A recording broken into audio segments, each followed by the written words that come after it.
9.15. The solid solution equilibrium. Pure gold melts at 1050 degrees Celsius. Pure silicon melts at 1350 degrees Celsius. And 81% gold plus 19% silicon melts at only 360 degrees Celsius. How is that possible? It's very simple. This is the colligative property. If you add silicon into gold, you increase the entropy of gold in the solution. That will stabilize this liquid gold in the liquid phase. That will make it easier to convert solid gold to liquid gold. Same for silicon. If you add gold into silicon, you lower the entropy of silicon in the solution in the liquid phase, and therefore it makes it easier to convert pure silicon solid into liquid silicon in a solution. Let's look at this equation first.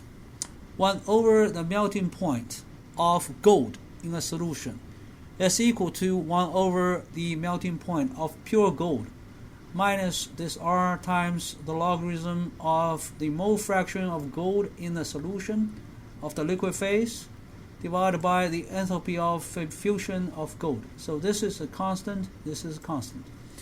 I want to remind you the mole fraction of gold in the solution is less than 1. So ln x is negative. So this term is positive. Therefore, this 1 over melting point of gold in the solution is greater than the 1 over the melting point of pure gold. That means the melting point of gold in a solution is lower than that of pure gold. How much lower? Well, a lot lower. You can just plug in all those numbers and do the calculation yourself. You just plug in this 0.81. That's the mole fraction for gold in here. You look up the enthalpy of fusion for gold, and you will see, and you plug in the melting point of pure gold here, which is 1050 degrees Celsius. You convert it to Kelvin, you plug it in here, and then you get the melting point of gold in the gold silicon mixture. It's going to be a lot lower than this. Similarly, you can do this prediction for silicon. Silicon melts at 1350 degrees Celsius. But if you add gold into silicon, if you are talking about the gold silicon solution, the liquid phase of silicon is stabilized by gold.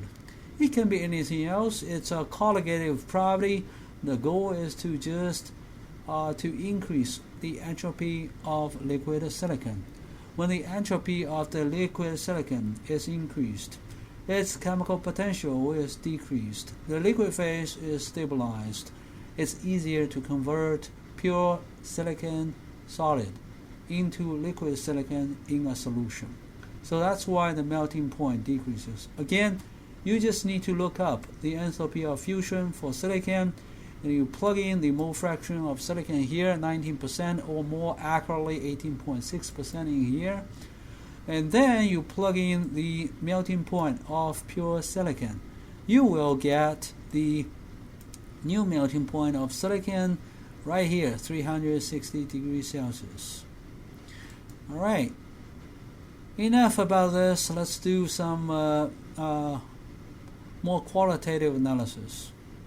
So over here you have pure gold, 0% silicon, you have a high melting point, and then you add silicon to gold, the melting point decreases. Over here, it's the pure gold that precipitates out of the solution. All right? And from this side, it's 100% silicon. This is the melting point of pure silicon, and then you add gold into the silicon, the melting point decreases. From here to here, again, it's the pure silicon precipitates out of the solution. Alright, so you can see the melting point depression of gold, melting point depression of silicon. So at this point, both silicon and gold have the same melting point, so they precipitate out at the same time at the same temperature, 360 degrees Celsius, right here. This is called the eutectic point. The eutectic point includes the eutectic temperature, 363 degrees Celsius. This is the melting point of both gold and silicon. And also, you need to provide this eutectic composition, 18.6% silicon and 81.4% gold. That's the eutectic composition. EUTECTIC, eutectic. So the eutectic point includes both the eutectic temperature and the eutectic composition.